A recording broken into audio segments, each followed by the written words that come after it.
Shalom, salve Maria Imaculada, meu nome é Márcio Matos e eu estou fazendo uma série sobre Maria Santíssima aqui para a Rádio Corações Web. Eu queria começar nesse vídeo com uma frase de um célebre protestante, João Calvino. Não podemos reconhecer as bênçãos que nos trouxe Jesus sem reconhecer ao mesmo tempo quão imensamente Deus honrou e enriqueceu Maria ao escolhê-la para ser Mãe de Deus. É isso mesmo que você ouviu. João Calvino está reconhecendo que Maria é Mãe de Deus.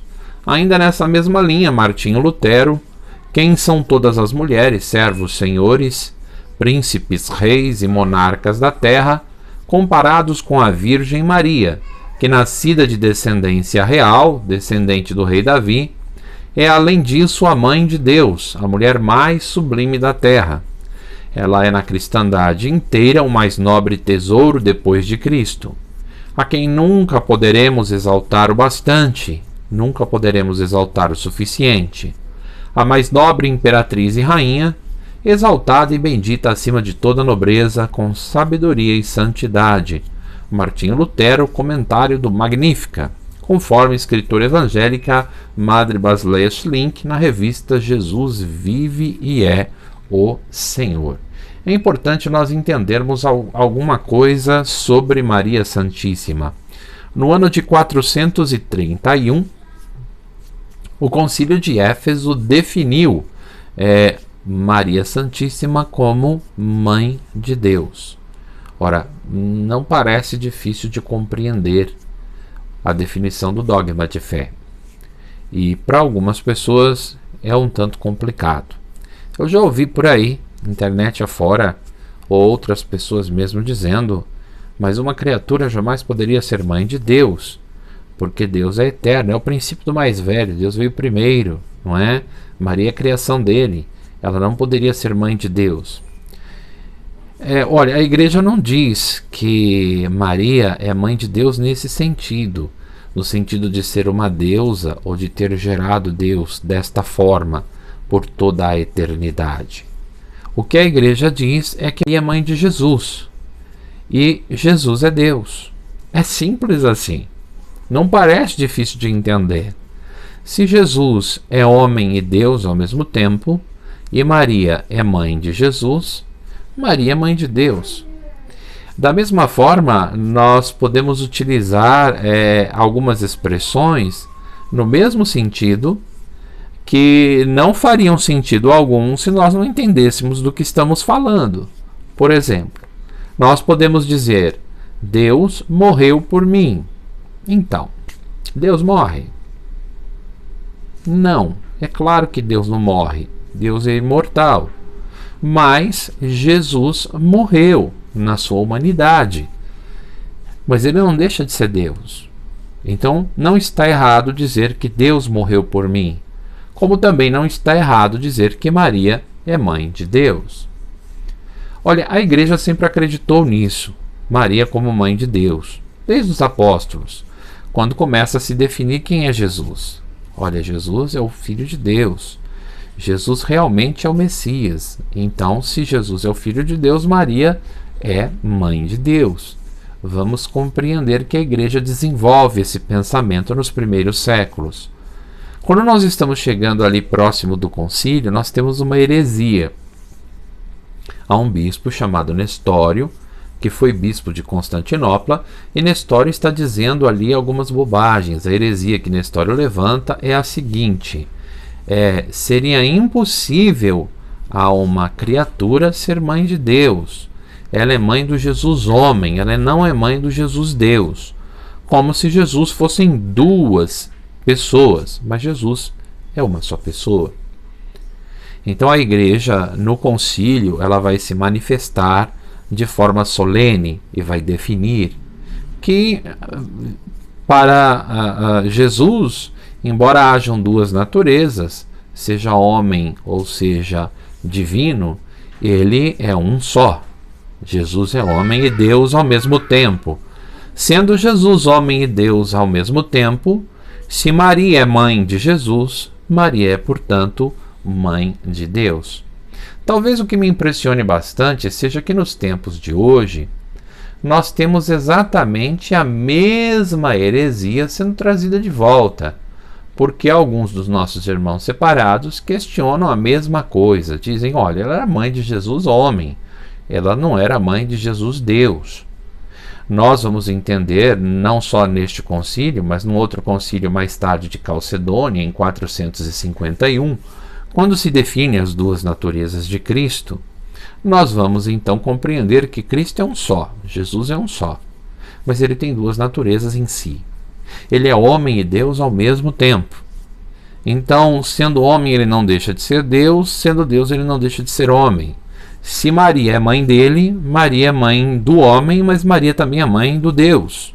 Maria é mãe de Jesus porque Jesus é Deus. Maria é mãe de Jesus e Deus. Maria é mãe de Deus porque Jesus é Deus. Não parece tão difícil de entender, é até bem simples, mas o que nós vemos hoje é uma retomada da heresia de Nestório. Lutero, em 1521, lembrando que a Reforma Protestante se deu em 1517, portanto, Lutero diz isso há algum tempo depois da Reforma Protestante, ou seja, já protestante, porque antes ele era um monge católico. Lutero diz o seguinte: por isso, em uma palavra, compendia-se, de compêndio, resumia-se, toda a sua honra. Quando se a chama mãe de Deus, ninguém pode dizer dela maior louvor. E é preciso meditar em nosso coração o que significa ser mãe de Deus. Então, aqui uma observação importante. Lutero, mesmo depois da Reforma Protestante, ele continua devoto de Maria. E ele dá uma explicação até muito clara sobre isso. Deus não recebeu sua divindade de Maria. Todavia, não se segue que seja consequentemente errado afirmar que Deus foi carregado por Maria, que Deus é filho de Maria e que Maria é mãe de Deus. Ela é a mãe verdadeira de Deus, ela é portadora de Deus. Maria amamentou o próprio Deus, ele foi embalado para dormir por ela, ele foi alimentado por ela. Para o Deus e para o homem, uma só pessoa, um só filho, um só Jesus, e não dois Cristos. Assim como seu filho não são dois filhos, mesmo que tenha duas naturezas. Isso Lutero vai dizer nos conselhos da Igreja, nos conselhos e na Igreja em 1539. Eu volto a dizer que a reforma aconteceu em 1517. Então nós temos de forma muito clara o próprio pai do protestantismo reconhecendo que Maria é de fato mãe de Deus, porque Jesus é Deus. Ela não o gerou segundo a sua divindade. Nós não entendemos, olha, veja, nós católicos não entendemos Maria como uma espécie de deusa. Isso é uma imagem equivocada da cabeça dos protestantes. Aliás, é bom que se diga que eles nos chamam de muitas coisas, inclusive de idólatras, porque eles não fazem a menor ideia do que seja a fé católica. Para criticar alguma coisa, é importante conhecer isto. Se você não conhece o objeto da sua crítica, como é que você vai criticar? O que eles conhecem às vezes é uma imagem ilusória, uma imagem que foi concebida, imaginada, criada por algumas pessoas que odeiam a igreja. Essa imagem construída dá a eles a ideia de uma falsa igreja, porque não é a nossa igreja. Nós não adoramos Maria, nós não temos Maria no lugar de Deus, nós entendemos que Maria é criatura, e nós percebemos perfeitamente que Maria é mãe de Deus, porque Jesus é Deus. Aliás, eu já disse isso e volto a repetir nessa série de vídeos. Os dogmas de fé marianos são 4. Imaculada Conceição, Mãe de Deus, Virgem Perpétua e a Assunção de Nossa Senhora. Mas os dogmas, embora sejam chamados dogmas marianos, eles têm Cristo na sua centralidade. E por quê? Porque a nossa fé católica é uma fé cristocêntrica, ou seja, é uma fé que tem Cristo no centro, tem Jesus no centro. Jesus é o centro da nossa fé e não Maria.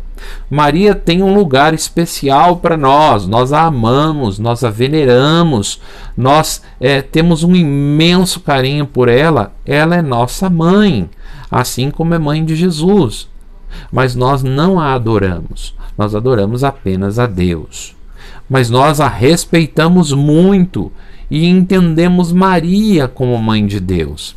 Eu quero dizer para vocês, repetir para vocês algumas coisas que os santos dizem sobre Maria. Santo André, por exemplo, vai dizer: Maria é mãe de Deus, resplandecente de tanta pureza e radiante de tanta beleza, que abaixo de Deus é impossível imaginar alguém maior, na terra ou no céu. São João, por exemplo, vai dizer: Maria é verdadeiramente mãe de Deus, pois concebeu e gerou um verdadeiro Deus. Deu à luz não a um simples homem, como as outras mães, mas Deus unido à carne humana.